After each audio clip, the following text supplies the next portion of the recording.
All right, do your list. No. Welcome back. We're going to do Keith's list. Fine. Fuck you. Fuck you. Fuck you. Your list. Do your list.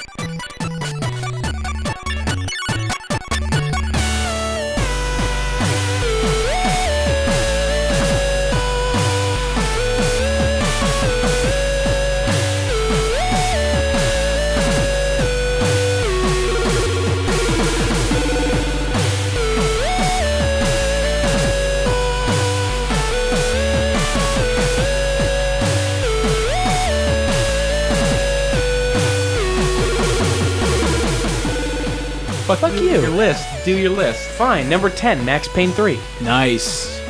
More Max Payne support. I don't Yeah. care about it.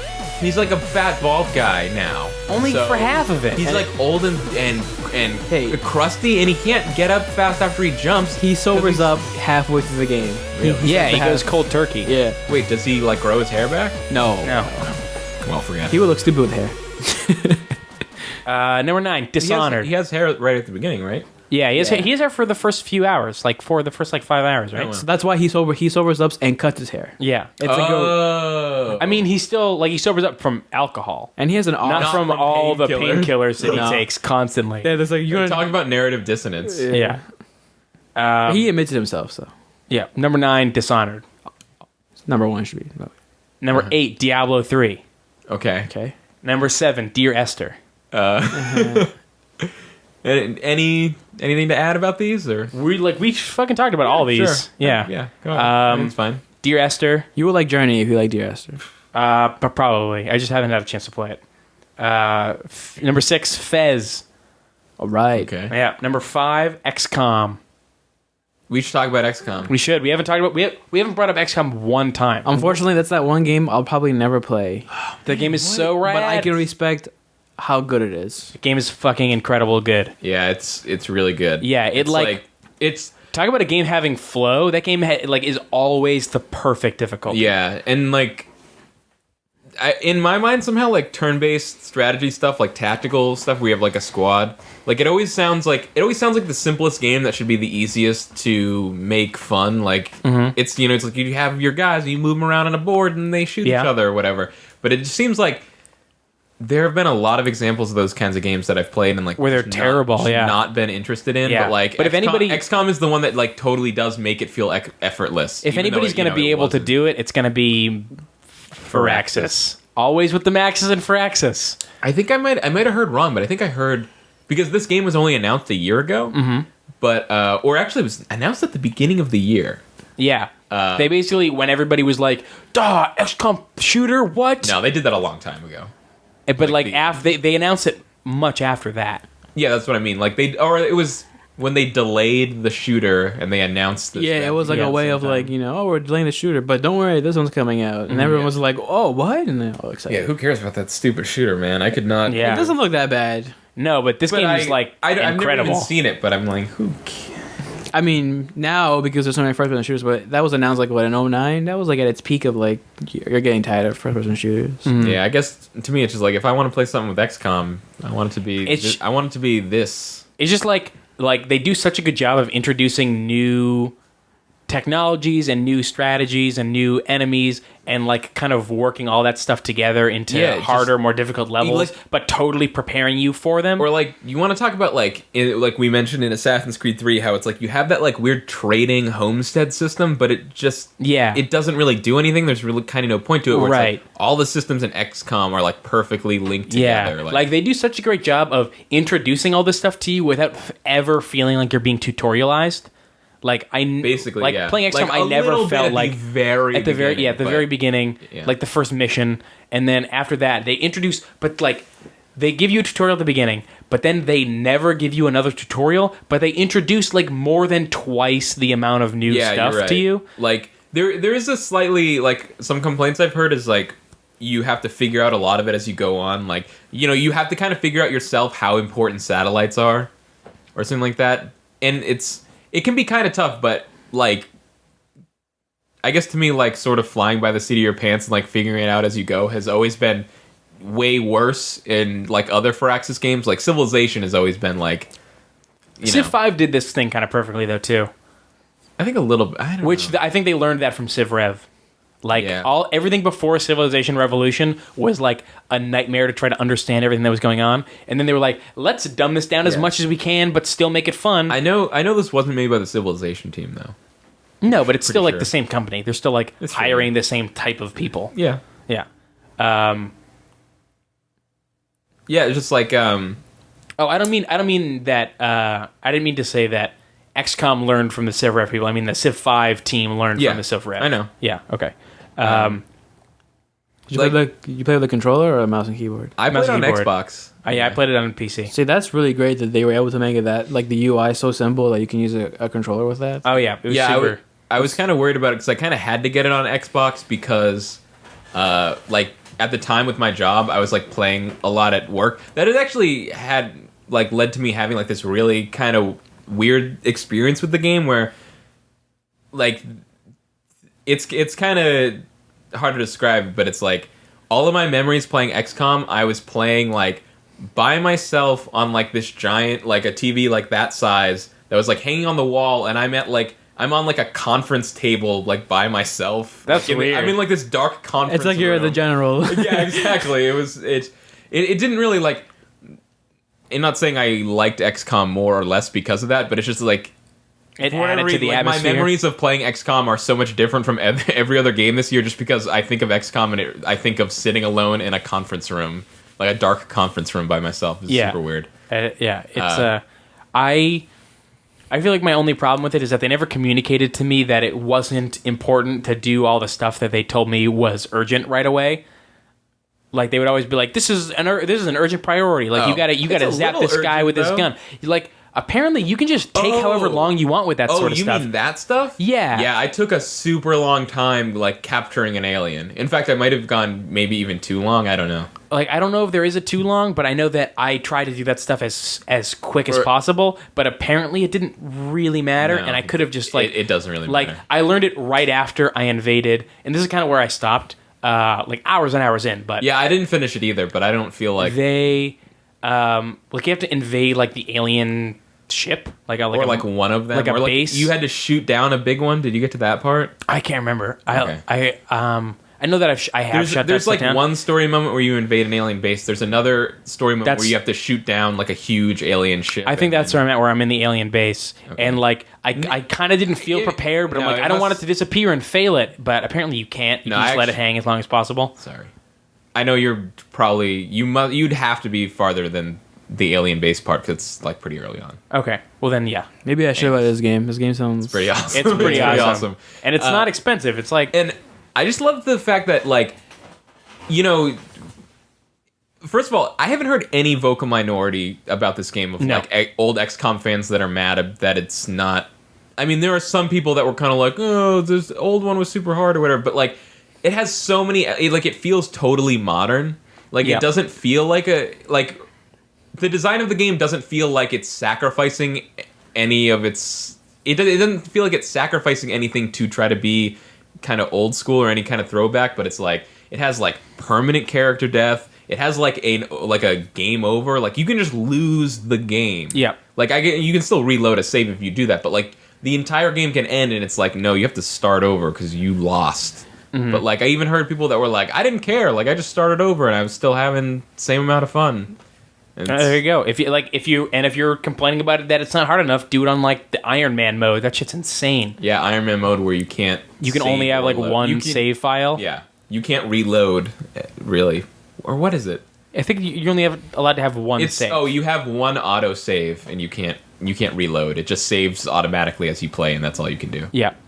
Is this the kind of genre that you think you would want to play more of? Like if they had come out only if it was as good as this. So if XCOM had come out a couple years ago, and then it started like a trend of these kind of games again, like a resurgence, would you have continued playing them, or? It's kind of like I wouldn't like they kind of nailed it. I feel like it's like I like this genre, but it's not going to get me into the genre. I don't know. Yeah, I'm not gonna like go off and play other because this game is just like so much better than those kinds of games normally are. Like I don't really feel any urge to go try to play Fire Emblem or anything. That's what Fire Emblem's kind of game? Yeah, it's like a turn-based thing, and it also has like permanent character death. Yeah, like I'm not gonna go play chess. I don't know, chess is pretty good. Chess is pretty good. You can turn your pawn into a queen, dude. Have you even been listening? You're right. Ollie knows what knows you're talking about. 2012 game of the year, chess. Yeah, chess. He knew it. I haven't played chess in a long time. Nobody I know knows how to play chess. It's like I think that's like the first game I learned how to play. No lie. It was chess? Before checkers. I learned how to play checkers first. No. Yeah. I think I was confused by checkers. Oh, so number 4, checkers. I got a plastic chess set when I was a kid. That like all the chess pieces had these wide bases that like listed the ways that they could move on the piece, so it kind of like taught you like as you were trying to play. But it didn't have enough room to like explain. So like the pawn, it said it can go forward 1 or 2 spaces, or it can go diagonal. But it didn't explain like the specific scenarios in which you could move 2 spaces or diagonal. So I just thought pawns could move 2 spaces and go diagonal whenever they wanted. One thing I would do though, whenever I get my own house or apartment, I want to buy like a really nice chess set and just like display it somewhere. I don't know why. I always thought about that. Yeah, I had like a glass chess set that looked pretty nice, but I just didn't have any place to put it really. So it just ended up in like a Ziploc bag. That's sad. It is kind of sad. Anything else about XCOM? I could talk about it when I get to my list if I think of anything else. Number 4, Far Cry 3. All right. Just started playing that. By the way, I just want to say, haven't heard Mass Effect 3 yet. I'm furious. All right. Be furious. Which is it's actually my underground rap name. Be Furious? Be Furious. Is it the letter B? Or is it the animal B? Because it's definitely not B. It's actually one word, BEE Furious. BEE. Okay, got it. Bi Furious. BII. BII Furious. That's my Nintendo. Also, the Miiverse of the Wii U, just random tangent, it actually is as cool as everyone says it is. Really? Yeah. Yeah, I have a hard time believing that, but it's actually really funny. Cool. All I know is that Monkey Barn is all right. The thing is, it's like it seems like a cool thing, but is anyone still gonna be using it in a year? Yeah, of course. Because maybe when it's dedicated through games. So like when Pikmin 3 comes out, it's gonna pick up again. For example. I know there's going to be a Miiverse for like every game, but are people still going to be? I think as weird into games drawing pictures and stuff. Or? Yeah, people are going to be drawing pictures forever. I want to see Pikmin drawings when that game comes out. Like, have you seen DeviantArt? People draw pictures about anything, no matter how good or bad they are at drawing pictures. And like, there's always going to be new games coming out with weird stuff that you can draw that isn't associated with the games at all. Like, there'll be like another Cooking Mama coming out, and just hundreds of people drawing pictures of food. Yeah, I like cooking. Well. Take your time chewing that pizza. Far Cry 3 is an ill game where you run around and shoot stuff. Wait. What? Let me say. I think... I don't doubt that people might get back into Miiverse for, like, good games. Yeah. But I don't think, like, the same kind of, like, ironic fun that people have at, like, making fun of Funky Barn. How, like, the Funky Barn Miiverse is, like, a huge thing. I don't think that's going to continue. But it's not really, like, popular because of that. It's popular because you can just post. All right. Like I guess it's all about how simple it is to go into them and do it. I've heard people say that like they think this kind of thing is what the next Xbox and PlayStation will probably take from Wii U. They'll probably do it better, if anything. But the whole you can take any screen capture of any game and post it on the Miiverse is kind of cool. Oh, cool! That's pretty cool. That is actually awesome. Far Cry 3. Imagine that with Fez. It'd be crazy, right? Exactly. That would be crazy. Far Cry 3, and you got like fire stuff, and you can fire on the grass, and grass is on fire, and you run around, and like weird dreams and stuff. But less fire, though. Hey, it's not as much fire, but who cares? It's still good fire. Not as much fire, it's still good fire. I want someone to make a mod, or maybe there is a mod to increase the fire. And I haven't even played with the fire to see how much fire there is. I just know that I want more. There's a lot of fire. There's so much fire that I've been playing with the fire and been like, too much fire. I gotta get out of here. No way. Yeah. Like, I've been just playing with the fire, and it spread so far and so quickly that I've died. I've killed myself. I feel like the game, like the weakest parts of the game, and I'm not finished with it, but I'm far enough in that I can confidently put it at number 4. The weakest parts of the game are that, like, the main character, who doesn't talk much, but he sucks. Dude, Jason is the worst. I hated that guy, and it got past the intro section where he's like talking all the time, going like, "Oh man, I can't do this. Oh, what the hell?" But then So I kind of felt like, okay, I'm past that point where I have to worry about how much of a douche the character is, and maybe he just won't show up again. Then I paused the game, and it just has a picture of him, and it's just like, oh my god. I kind of wish the whole game he'd be like, I can't do this, and he's just like shooting like 100 people. I wish he was like, I would give anything for him to be a silent protagonist. Oh my god, he's the worst. He has his sort of like gelled up hair that's 2 feet tall. Like, you've been running through the jungle, man. I think he's wearing a t-shirt over a long sleeve shirt. I think he probably is. He's not, because every time you heal yourself, you see most of his arm. You're right, yeah. Okay, so he's wearing... Maybe he's got a rolled up long sleeve shirt. It looks like some kind of fucking Ed Hardy bullshit with a weird design all Maybe over he played a lot of Uncharted and he's trying to act like Drake. But I wish he did a better job, because Drake is pretty cool. Who's what? He said maybe he played too much Uncharted and wanted to act like Nathan Drake. Yeah, and all your friends, the game, most of the game is you're trying to find your friends, you're trying to rescue your friends. Can't Nolan North that? Sorry, what? Who all have stupid names except the one named Keith. Like Lisa? Like Lisa. Oh, I hate that her name is Lisa. Why the hard S? I thought it was Liza. No. Is Keith spelled like Keith? It's Keeth? No, it's Keith. It's normal. It's a normal spelling. You know what? What? You kept talking about how throughout your life you always see these examples of people bringing up Keith as being one of the worst, douchiest male names. And I felt like I never encountered that. But I see it all the time. As I was watching the intro for the game, you saw Keith, the douchiest one of them all. It kept showing the names for the characters, and it came up with Keith, and I was like, "Fucking this douchebag named Keith." Yeah, this guy yeah. Like the biggest. I see it all the time where people use my name as a weird derogatory douche male name term. That's pretty funny. I don't watch much Family Guy, but there's one time where there was Peter had to answer some question to get into a place. And it was what is the worst male name? And he just stands there for 20 seconds, and then it was Keith. And then it the door opens up, fuck you. And all your friends that you're rescuing are assholes. But for the most part, but they never talk, and you never see them, and you never talk. But all these other characters... It sounds like a great story. Yeah, but all these other characters... douchebags, and they suck, but they never talk, you never talk, and you never see them. So don't worry about it. All these other characers that are around are super cool. Dennis, who you meet right away, is pretty cool. Voss is this awesome character. You meet... Dude, I can't believe that... This douchey Australian named Buck...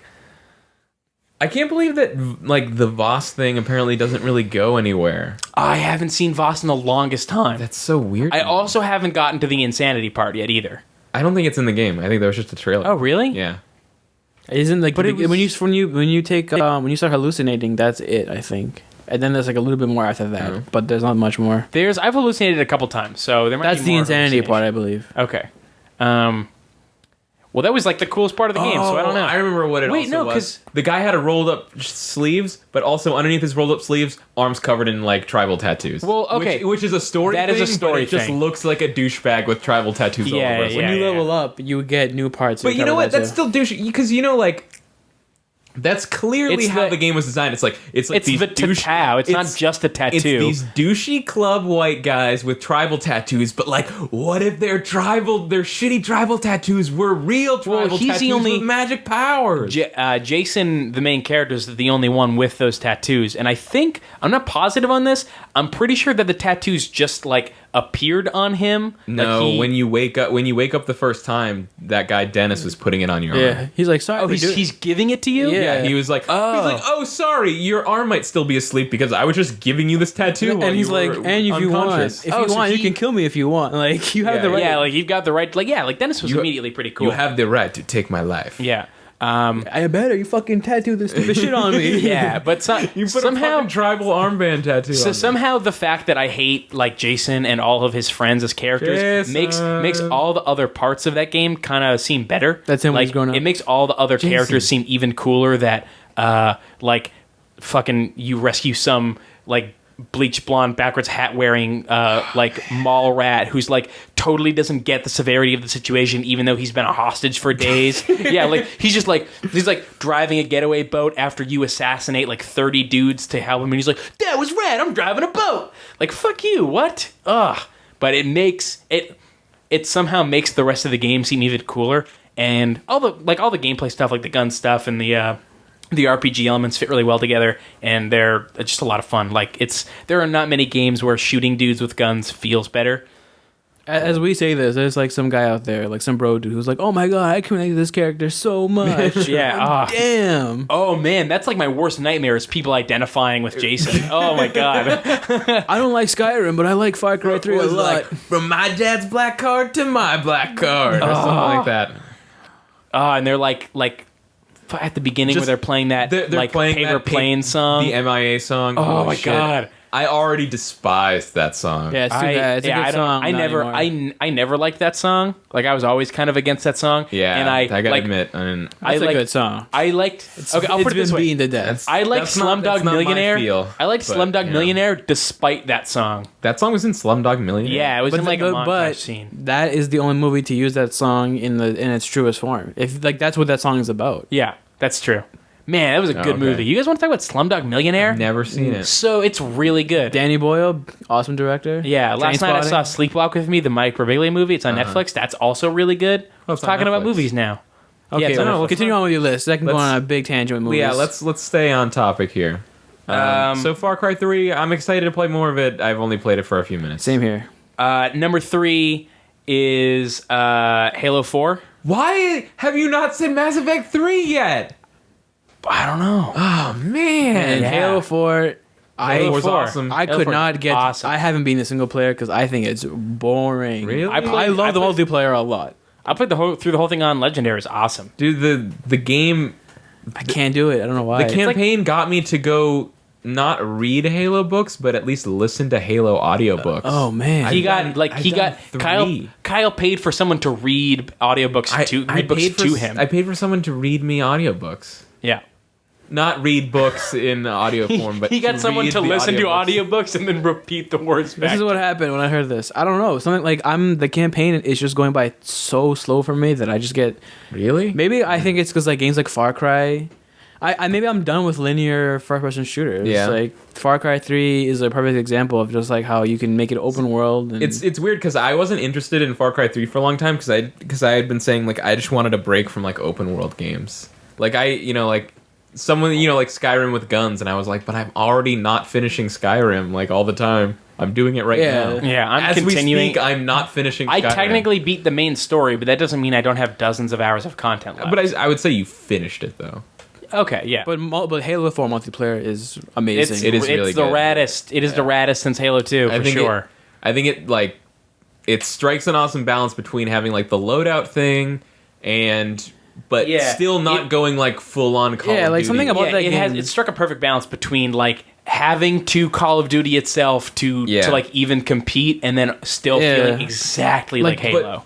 But, like it's something like in Halo Reach, I would almost get pissed. Like if I didn't have a DMR and I got killed by a DMR, I would just be furious because it's like fucking of course you killed me because you have a DMR and I don't. But, like, now you can always have a DMR whenever you want. So now you can always have a DMR. Now there's no excuse, basically. And they're, like, I feel like I'm pretty effective with a lot of the different weapons. Yeah. Yeah. Like, in Call of Duty, there are people who are just good. Like, you can't... but for some reason, Halo, I feel like I always have a fighting chance. Yeah, the playing field is always way more even. Yeah. Mm-hmm. It also has to do with just the fact in Call of Duty, you die immediately. Instantly. Yeah. So you can, like... And the maps are easy to remember for some reason, Halo. Yeah, because they stand out much more because they're like colorful and weird and they have actual geometry. Like when it's not just buildings. Yeah, like when I feel like I'm on like a hot streak in Halo, like I feel like I'm in like this zone where there's this flow happening. Yeah. Whereas like if I'm on a hot streak in Call of Duty, I feel like I just drank like 100 cups of coffee. Like I'm just so jittery and like on edge. All you have to do to make a memorable Call of Duty map is make 2 buildings and then a vehicle in the middle. Like the 2 most famous maps on a vehicle. Like the 2 most famous Call of Duty maps ever are Crash, which is 2 buildings and then an airplane in the middle, and then Nuketown, which is 2 houses and then a bus in the middle. But to be fair, Black Ops 2 has some of the best maps Call of Duty's ever had. Like you go inside like a mansion in California. Black Ops 2 has some pretty good maps. Yeah, and then you get into like a boat, like a nice it's like a giant, it's like a yacht. Yeah, exactly. That's the word I'm looking for. A yacht. Yeah. Then there's like one with like a... Is it a yacht or is it a mega yacht? Might even be. It's a mega yacht. It's awesome. By the way, mega yacht is a legitimate nautical term that describes a yacht that is bigger than a certain amount of foot. I think it's over 80 feet. I think it's over 80. Over 80. It's definitely a mega yacht. It's definitely a mega yacht. Sure. Then there's like a carrier. That's actually your typical, like you said, with on the carrier. It has like a broken. No, it's not really a vehicle broken. Or is it airplanes? Jet. Yeah. I think it's like a bunch. It's like jets that are like torn apart. So yeah, he's right. But. And then there's one that's like in a mall. Actually, it's because like you're talking about like Call of Duty. It's like it's all this like modern military stuff. So it's like you're either gonna. It's like you can have two things: normal structures and shit that's broken. So it's like if you want to have a hill, it's like, or why not just have a hill? Remember the house on the hill in Modern Warfare 2? Yeah, it was a great map. It's a great map. A great sniping map too. I think though, Call of Duty Black Ops was some of the best maps. I think those are really good maps in Black Ops 2. But I did just wish there was like some green. Like how about a tree? How about a hill? It's the future. Okay, sorry. You're right. The future is black, so forget it. Anything over... let me see.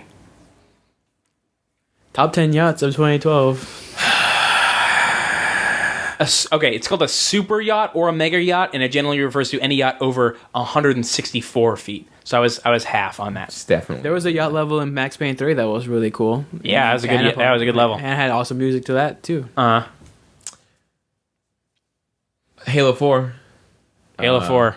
Yeah. So I think the stuff with the story, with the didact, and like not really explaining it, it's so the so amount weird. that people were confused by that is confusing to me. I think people went a little overboard, but it's so weird that they don't explain it because in the context of the story of the Halo universe, the Master Chief doesn't know who the didact is anyways. So it's like the perfect time to explain it. Like tell Master Chief who But they don't explain it really well. They don't.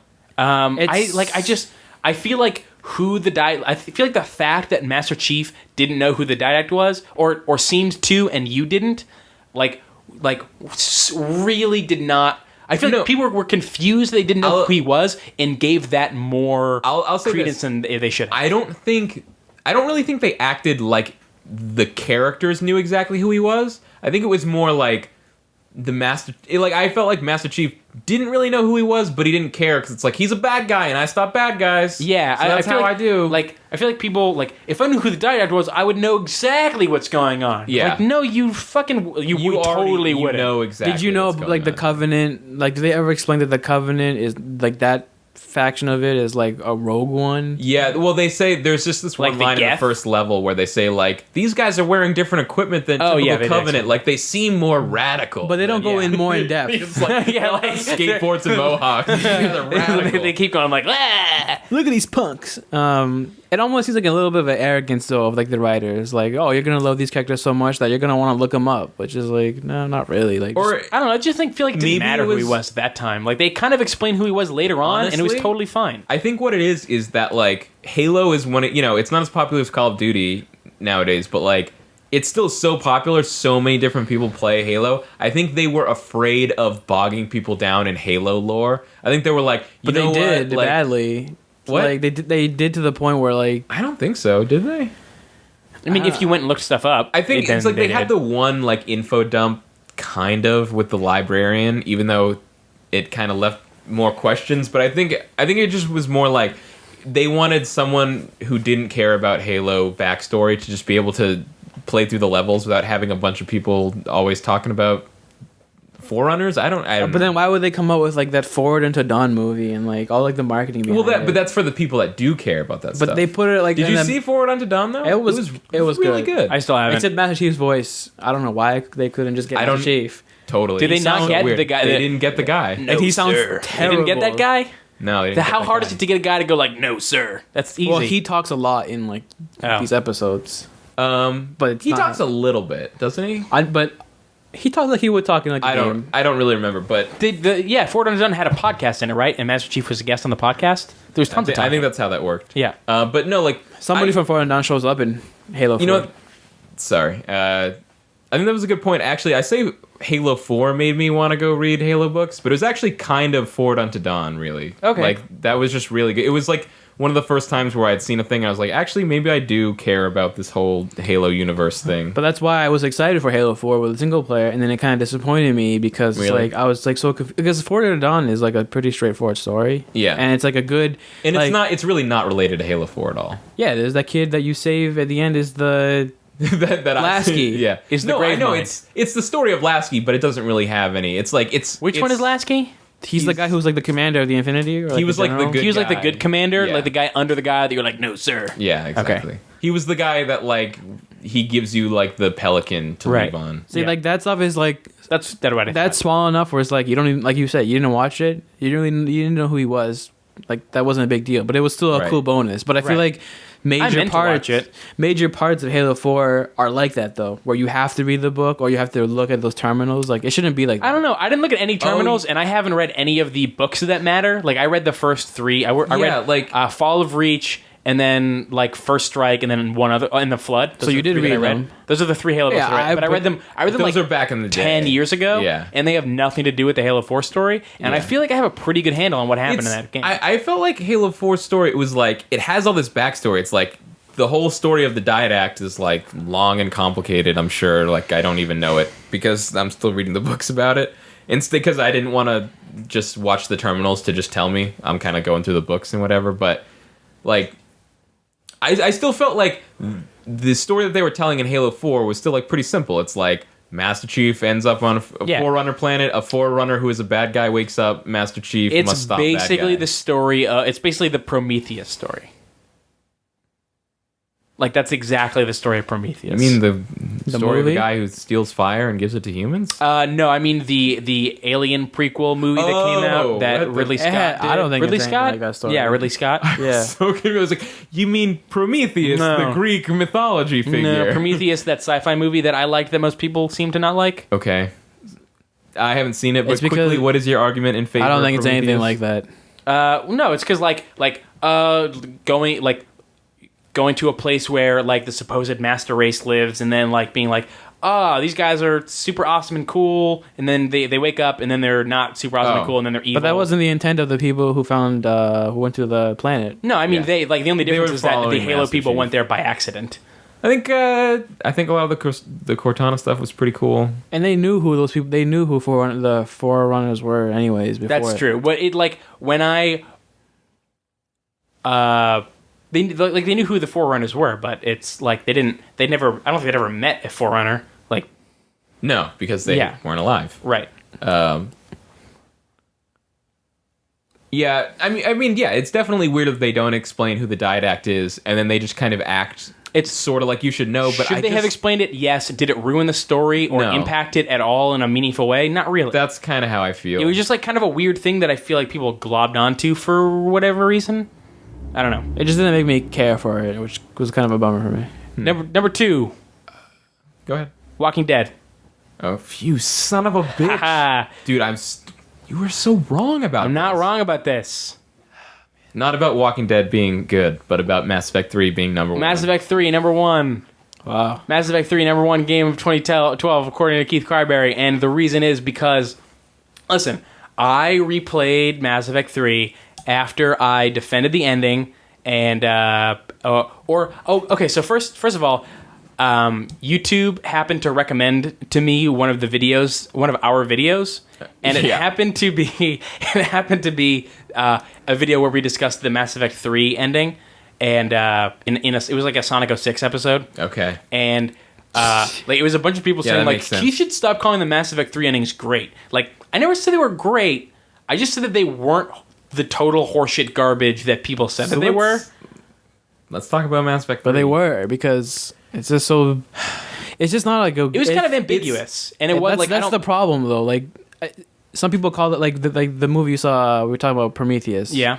Is that what it's called, right? Yeah, Prometheus.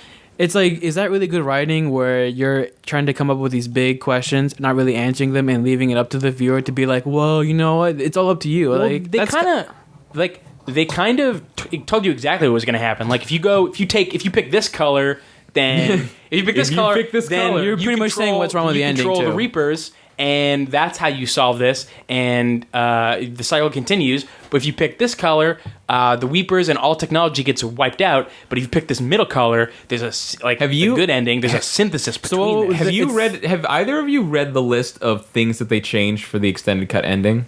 No, but I probably have. I just forget. Basically, they took the ending of the game as it exists now, and made that the worst ending, and then built better endings on top of that. Yeah, and so I already thought that those endings weren't or they took the baseline and then they just built up and explained more and took away stuff that people were mad about. Made it more positive. It was a much less dark ending. Mass Effect 3 has a super dark ending no matter which one you pick, and I kind of like that. Well, here's the thing. I thought that was cool.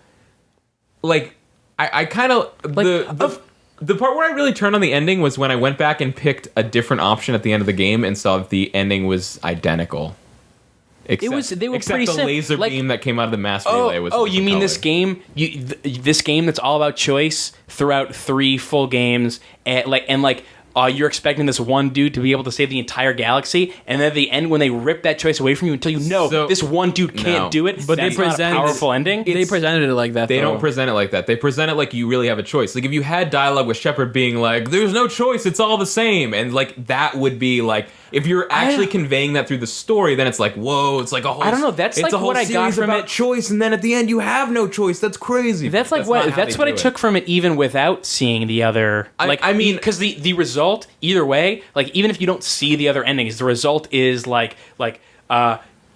you die, nothing's really saved. You die, the world is over. You die, the world is over. I can see that being a possibility about their intent was it's all about the fact that we don't give you a choice. It's supposed to be like that, but they don't. They don't communicate it through the story, so there's really no way to know. But I want to get past just the original ending, because I did replay it with the extended ending, and I did replay it with the Leviathan DLC. Dude, I saw the Leviathan stuff on Giant Bomb. Fucking crazy that information is not in the game. Crazy, but that stuff was fucking rad, and I think it's super reductionist and kind of not good to take this 30-hour game and reduce it down to the last couple minutes, because I had so much fun with every other part of that game, and so many of the storylines that I had really cared about throughout the other games closed in such a satisfying way.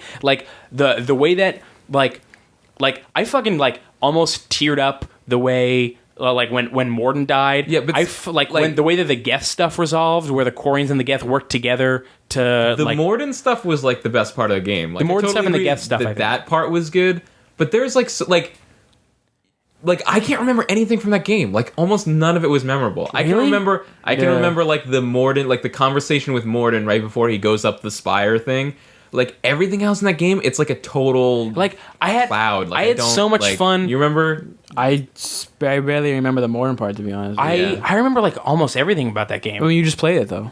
I played it over the summer. I played it when it came out, and then I played it in July or whatever. You said you played with the Leviathan DLC. Yeah, when did that come out?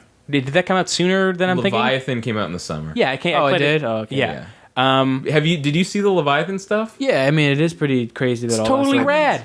And all that, if you look, all that stuff is in the codex, and I read that stuff. It's I read through most of the codex stuff. It's just an info dump. It's clear. It's just this giant info dump that they wrote to try to fix the problem and make people more happy. Just I just think it was a bad even though I kind of think it was a bad move to make the ending less dark, because I thought it was awesome how dark the ending was. I do agree with that. I think that's the one thing that bothers me. The quality of the ending, they did improve it, and the rest of that game is so strong that bitching about the last 5 minutes, as powerfully as everyone didn't make any sense to me. I don't think so much awesome about that game. My problem with the game was including the multiplayer. That was really fun. I think the ending was a little bit of a cop out with him dying, because it's this guy, he had a whole profound journey. Shepard had a whole profound journey throughout the 3 games. Hero of Epic dies at the end is not exactly the most original thing. But it's not the most original thing. But we live in a culture now where the hero doesn't die at the end anymore. The hero lives now. That's kind of how shit's worked. Isn't it more exciting? Last, 30 years. Isn't it more exciting if this guy is alive and he's almost become almost like legend status, but at the same time too, the stuff that he had to go through all 3 games. I feel like that was like Mass Effect 3. Like Mass Effect 2, he was supposed to die and then became legend. Like he went into a relay that nobody had ever come back from, and he went on a suicide mission. And My Shepherd came back with everybody, and then he walked around and people fucking like bowed to him. He was so great, and like that was that sense though in Mass Effect 3, and like a lot of like there was no like you would think that the world, like the whole galaxy's at war. It did not feel like that at all. You know, I would say that occasionally, but I feel like there were a few, like a number of moments where it actually did kind of feel that way. Like I totally agree. Yeah. You're walking through the Citadel and you hear people like all the incidental dialogue. They're like, people like arguing or like, you know, people talking to like almost, I forget what part it was, but it's basically like space airport, and it's like person talking to someone behind the counter like, I need to be able to see my wife and I don't know if she's alive or something like that. You know what I love? I love the parts where like you're walking through the Citadel or through like any of the like neutral areas, and there's 2 people discussing something and you can butt in and they're like, oh, it's Shepard. That's so weird. That stuff was awesome. Oh man. That was so much fun. Because like there wasn't, because I liked it because like for almost all of them there wasn't really a wrong answer. They were just totally different like potential opinions. Like you really kind of fleshed out. But was it made public? All the things that Shepard did in the Mass Effect 2, was it really made? Like, why would everybody know about that stuff? If I was Shepard, I'd tell everyone. I think it was made public. Yeah, because you had like morale or something. Yeah, and you also there was like that reporter that you did interviews and stuff with. That you could punch in the face 3 times. You could punch in the face 3. Yeah, you could beat her up if you wanted. And I also what about this though? Like, the ending of Mass Effect 2 is so awesome because you have all these characters that could live or die, and dying didn't just mean that like, oh, the story ends with them being dead, but it's like you go into the last game with them being dead. Yeah. But then like at the end of Mass Effect 3, you get to like that last walk for the last battle where you're going and you're talking to all your companions. They're basically resigned to death. Yeah. Like that shit was super powerful. And like you're talking to all these people, and you're like, "Well, hey, buddy, the fact that hey, Garrus, we're gonna die. What do you think?" Like, I think I'm kind of bummed, but we're gonna fucking do it. Except for the fact that he's giving this big dramatic speech, like he's talking to an army, but it's like 10 people in a broken building. It's like I was just like watching it, being like, "What is happening?" It was so lame. Like they were like cut to like each character's face, and they would kind of just like nod, like. I think that's more like a problem that BioWare's always had with conveying any sort of action during their dialogue. It's still a problem though. I know you're right. It's still a problem. There was something that I was going to say about and then like I love that the first 2 Mass Effect games were so like in a good way so frustrating that no one listened to you ever. Like you knew you were right, you knew what to do, and like the council and Anderson and like all these people, they wouldn't take you seriously. And then in the third Doesn't one, that just keep happening? No, in the third one, people listen to you, and it's so satisfying to get like that. Do they? No, yeah, and that's how the third one begins. So you try to warn them, and they're not paying attention to you until they actually come and attack. I don't know. Maybe that was the difference in like our playthroughs, but I just felt like a galaxy at war is a pretty big thing to tackle, and I don't think they completely failed at it, but I just think it felt like they tried to present a story in a game that no one could have done, and because they're BioWare, they came closer than most people would have, but I still feel like it was pretty weird. You know, it's just like in Mass Effect 2, people love that game because it's like this series of like memorable moments where it's like you're meeting these characters, finding out more about these characters, that kind of stuff. Whereas Mass Effect 3 is just a parade of seeing your old friends again. Like, hey, it's Jack, but now she has like a group of students. Like, that's hilarious and kind of awesome, but it's not a new moment. It's just like a, hey, remember Jack? Remember Grunt? But each character that you see, like, you get to see how like being with you and experiencing that stuff like changed their entire person. Like especially that stuff you said the best stuff in the game for you was the stuff with Morgan. I care more about Morgan Shepard, was a totally different person by the end of that series. I wish Shepard grew more than like his character growth didn't really happen that much. No, I kind of like they try to shoehorn some growth stuff in with like the kid, like the dreams of the kid. Yeah. That stuff was part of the game to me until the end and the catalyst and how that kind of was like like the catalyst being the kid immediately represented like him not being able to save the kid, and then the catalyst taking that form to him. It's like, okay, like that makes a lot of sense. But you're the first person to ever say really? that. I feel like this is immediately what went in my head when I saw it. Like he's saying, like he can't save. He couldn't save the kid, and then that's the form that the catalyst had chosen to take. He's appearing as the kid, so it's almost like he can't. He also can't save the universe. Yeah, it's like the kid is like a representation of the things that Shepard like. But why is that kid so important to save him? Because it had been haunting him throughout the entire game. Like, but why? Like kid. It doesn't. It's so out of left field that he sees that one kid die, and then he's because that was like the kid. That was like the first child death in the series, and like you like. Sure? I'm pretty sure. All right. But okay, but still though, he's not seen like plenty of innocent people die though. Yeah, that's kind of like it's kind of weak. In my game, that receptionist or whoever the fuck the assistant Kelly, when she gets got like totally, liquefied in the chamber or something. Yeah, that was rough. Come on, man. Like, why doesn't he care about Kelly? I don't know, because he fucking saved Dr. Chakwas. That's why he's too happy about saving the fuck out of Chakwas.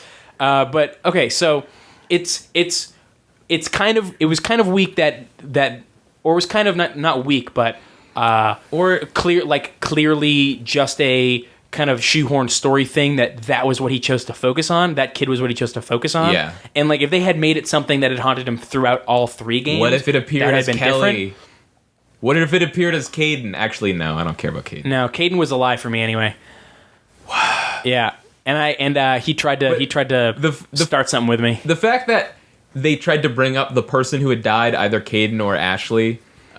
They try to keep bringing that up in Mass Effect 3 like you still gave a shit. It was like, dude, I barely cared when it happened, and that was 5 years ago. I'm over it. It was a tough decision for me. I don't know. Yeah. But so it was kind of clear that the kid stuff was shoehorned in at the beginning. Like maybe he wouldn't have been as haunted by that as they made it out to be. But I think it totally paid off at the end when it was like this kid now represented Shepard, despite how hard he tried and how close he got, he can't save everybody. Yeah. Like I was saying, I think that's probably what they're going for. I feel like the ending is totally undermined by them not conveying that properly. Yeah, maybe if they had made it a little bit clearer. I feel like maybe I got lucky that it occurred to me. I have a lot of problems with the game, like the story throughout the game. But I really feel like this whole ending fiasco really could have been avoided by like properly conveying. That's the intent like they could have been more clear, but I kind of like it was ambiguous, but I got it.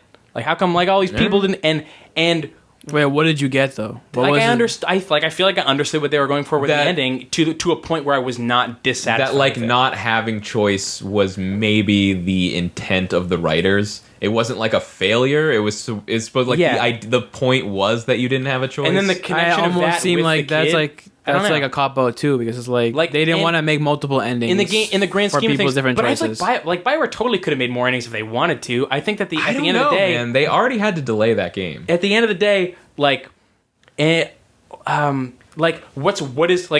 is one less choice in both gameplay? Like, in your gameplay you get one less choice, and in development there's one less thing. Like, I have input about choices. Go.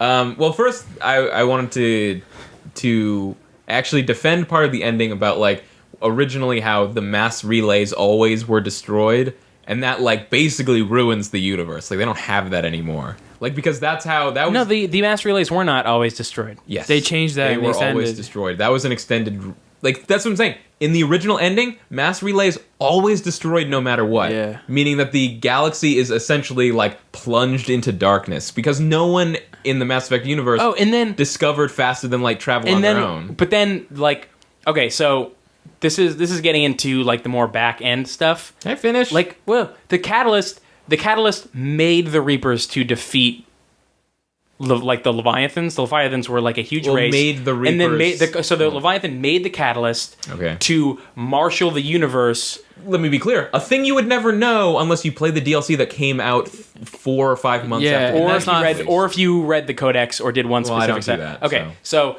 and then still the catalyst. Fair.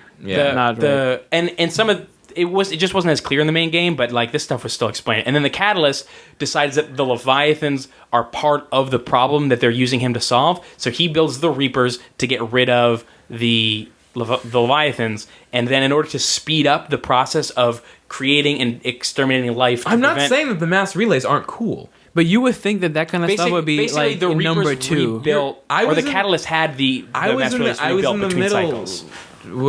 Why wouldn't the Reapers just say that? Like, why did, like, you know what I mean? I don't know. Aren't the Reapers smart enough to like realize that they're like in order the mass relays were put there in order to expedite the cycle process that the Catalyst was trying to perfect. See, that's a cool thing. Hey, say that in the game. I don't know. Yeah, say you're right. It in the game. No, you're not. I'm not saying you're wrong. I'm just saying basically what I'm saying is like with a game that I had as much fun with as Mass Effect, I don't want to boil it all down to whether I liked it or not. An ending that at the end of the day is not like took up like 0.1% of a game that I thoroughly enjoyed. Okay, so what I was saying is the ending with like the mass relays being destroyed, and then like first of all going back on that and being like, actually the mass relays aren't destroyed, and in fact they're almost never, unless you were like the biggest dick and the worst Mass Effect player of all time, is really weird. And I thought that was actually cool that they lose the mass relays, because it's kind of like, well, if you want to destroy the Reapers, it's like the Reapers built the mass relays, so it's like if you're gonna lose these, like if you're gonna lose the Reapers, you're also gonna lose what they gave you. Right. Like that's a pretty cool story thing. So that was a thing that I actually thought was cool. But okay. About the motherfucker, Kyle's trying to fix his mic stand. I'm just needlessly fidgeting with it. I don't need to be doing this at all. But what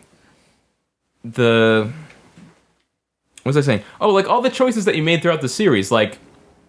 I'm not saying that they had to bring... you made a million choices throughout that trilogy, so it'd be impossible to bring them all back. But it's like... A great example is like the Rachni. Like they made a huge deal about that in the first game. Like, do you kill the Rachni or do you save the Rachni? And then it's like... In Mass Effect 3, if you saved them, you just get like some extra points on your galactic readiness. Like it just turns it into a number. But no matter what you did, there's still evil Rachni to fight. So it's not like oh you did something bad to the Rachni. It's always just like, oh, there was like the way they explain it is like there were some other Rachni that we found somewhere else and they were turned into Reapers. They had like they basically did the husk thing to some of the Rachni and then made a bunch of husk Rachni. But I like it in terms of gameplay, they just turned that good choice into some bonus points. But in terms of like the story, like all these like this gigantic Rachni swarm approaches the Citadel or approaches the what's the thing that they're building to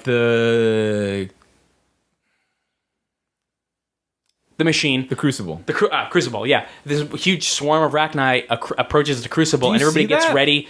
No, but they explain it to you in like a cutscene or something, and like.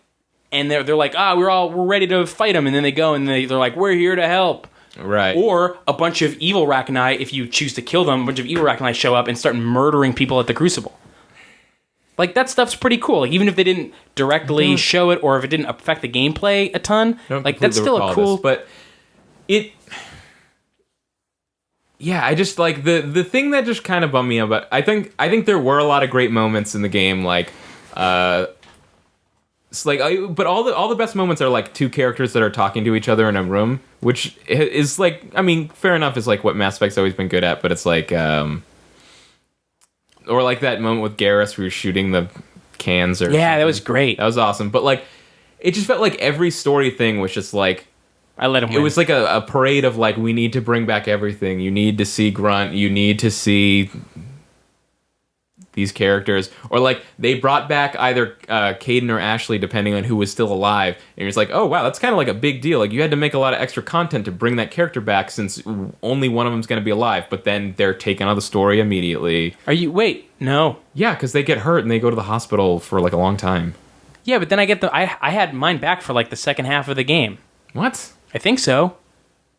Really? I had Caden around for a long time, long enough for him at the end of the game to be like, listen, I wanted to keep stuff professional, but like I think we should totally fuck. Did that happen? Yeah, Caden was totally trying to get with me. That's pretty funny. Yeah. Yeah, I don't know. Just like he went in the hospital, but he came out and then he was part of your crew.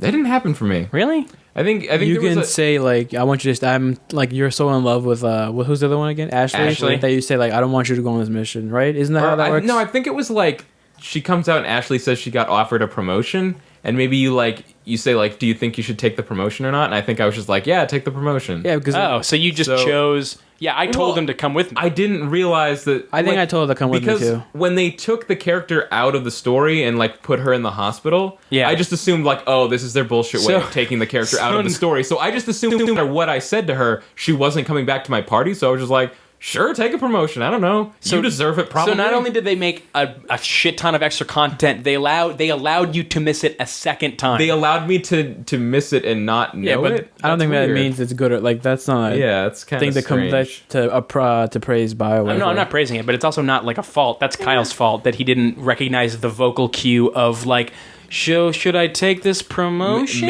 Maybe I'm like metagaming. Game-tistic? Maybe I'm like metagaming Mass Effect 3, but I just like the hospital part is like a pretty sizable chunk of the game. Yeah. So I just assume like, oh, characters out of the story at this point. Characters out of my party. I just remember like at the time of when he's talking about the promotion, when Caden is like, I got this offer, this promotion. I remember being like, oh, if I tell like he means if he takes it, then he won't be able to like hang out with me.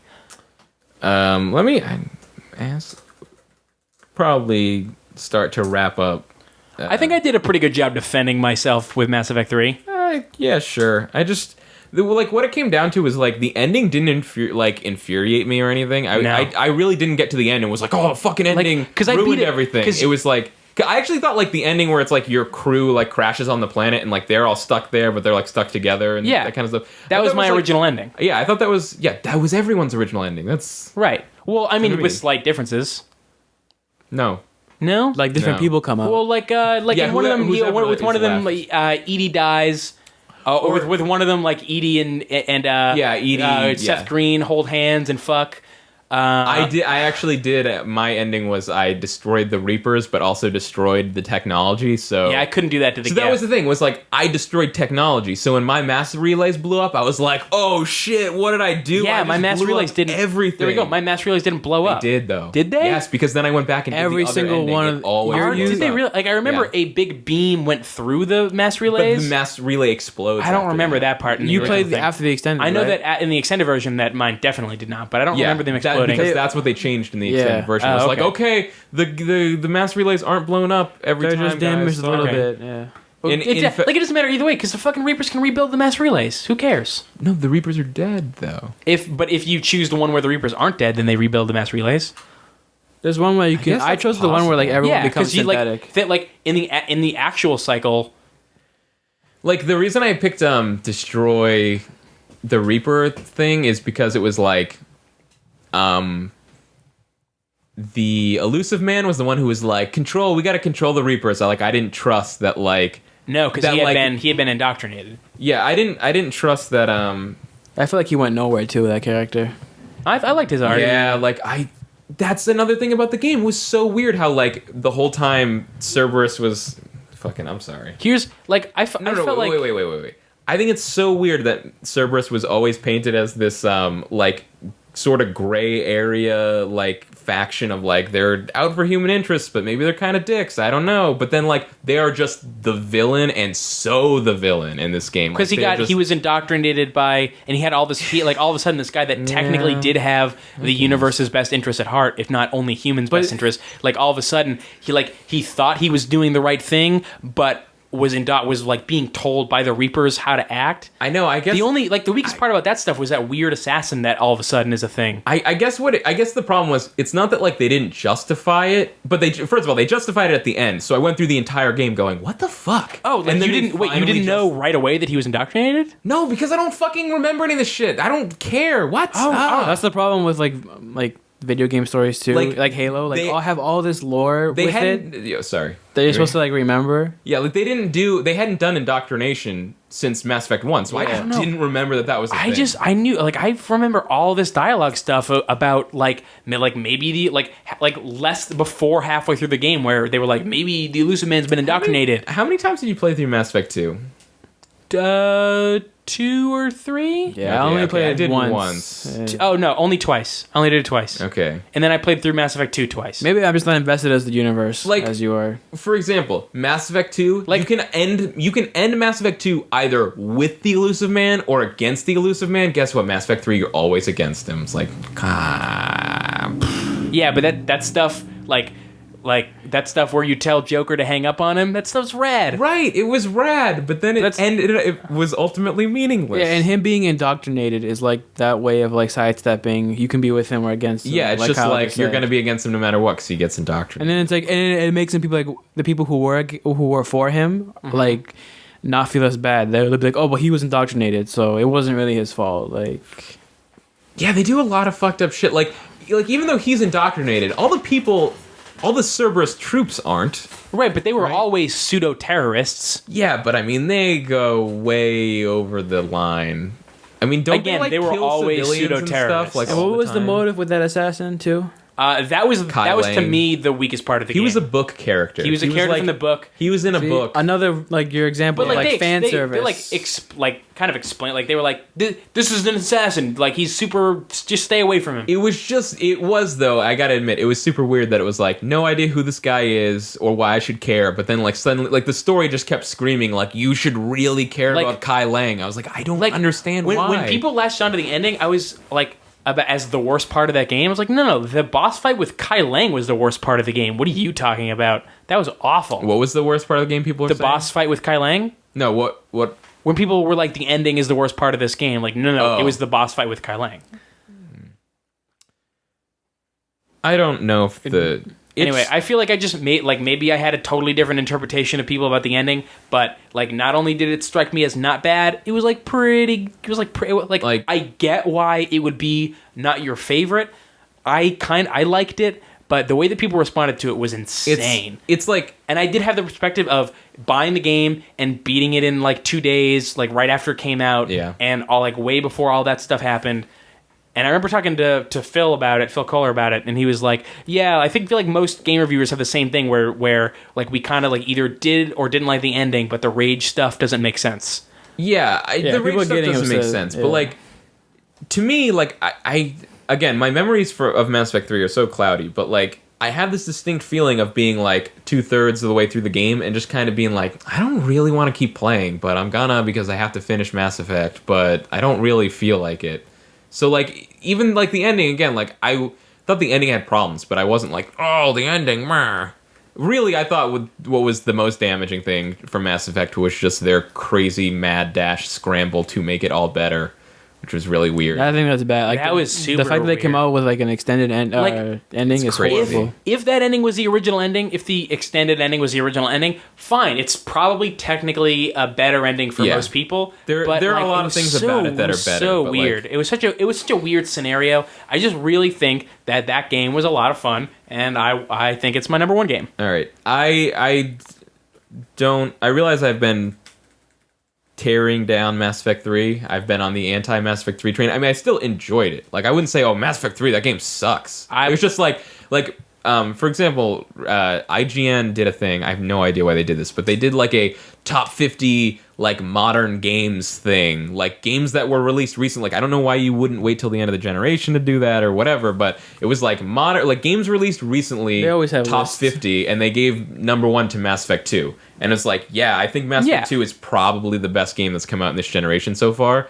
I just don't think Mass Effect 3 does justice at all to how awesome Mass Effect 2 is. I feel like Mass Effect has a better is tonally better, and the ending stuff is much cooler. But for the I think I like the leveling system and the combat much better in 3, and I like the resolution to most of the storylines. And I thought most of the stuff resolved in a really good way for me, in a satisfying way. And I thought that the ending was powerful, and so yeah, I think I liked kind of their dramatic ending of we're just gonna fuck this universe, but at the same time I kind of felt the thing that was so awesome about Mass Effect 2 was that you weren't dealing with this huge overarching story about the Reapers as much, and you were kind of delving into the universe. Yeah. And so it kind of the universe became the star of the series in Mass Effect 2, and then to just kind of to not just like throw it away at the end of Mass Effect 3, but because they were doing that, it meant they had to solve all the universe's problems beforehand. So it's like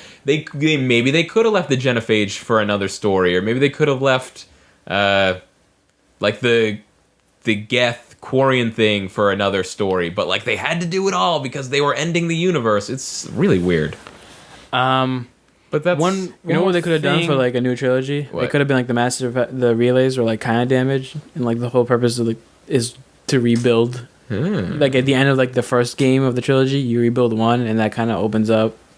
So like it's like their way of like scaling back. You can go to like the 3 parts of the universe that also rebuilt their mass relay or something. Yeah, so it's like it makes the game smaller. So it's like a way like a change of pace. I also that does sound pretty cool.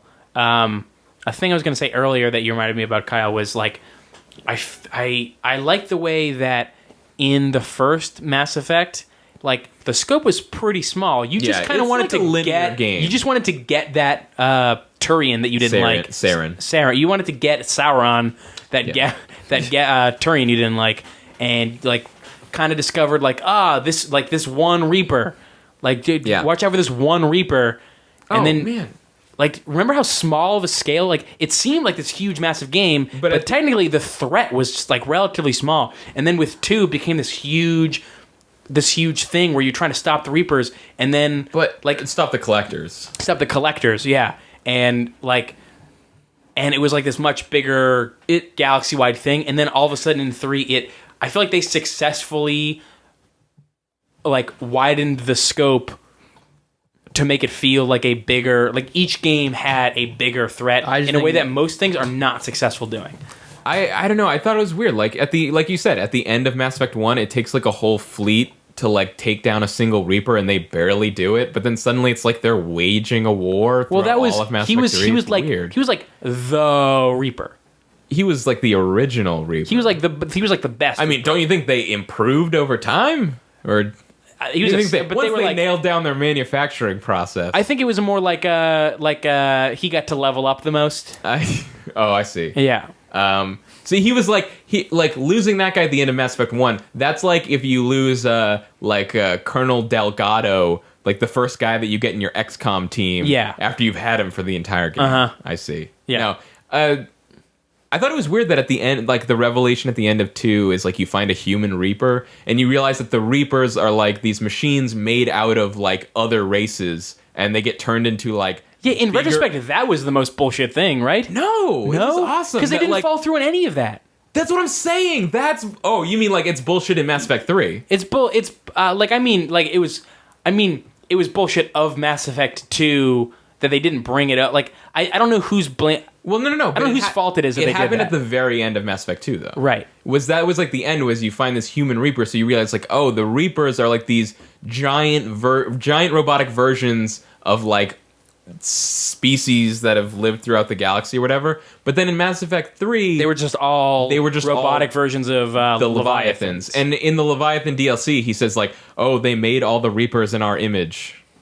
Like except one, man. Except for one, and why it was like they were just kind of like having Leviathan DLC like explain away like why do all the Reapers look the same if they're supposed to look like they were? No, they made them all in our image. Don't worry about it. It's like okay. I do remember that like the Catalyst was telling Shepard like, hey, like I've been trying to perfect this cycle thing and get it down like perfect. I gotta get this shit down. Like I've got it pretty close, Shepard, but I'm almost there, and that's why I let you come up here and talk to me because like maybe you got some ideas, and maybe the Human Reaper was like a new idea, like make more Reapers out of things. I don't know. That stuff was weird. Yeah, I'm sure there's an answer somewhere in Mass Effect lore. It seemed like the answer was we don't want to have to make 100 different Reaper designs, so we're just going to stick with the one and run with it. I guess. Yeah. I don't know. We should move on. That's probably enough discussion for Mass Effect 3. We discussed everything.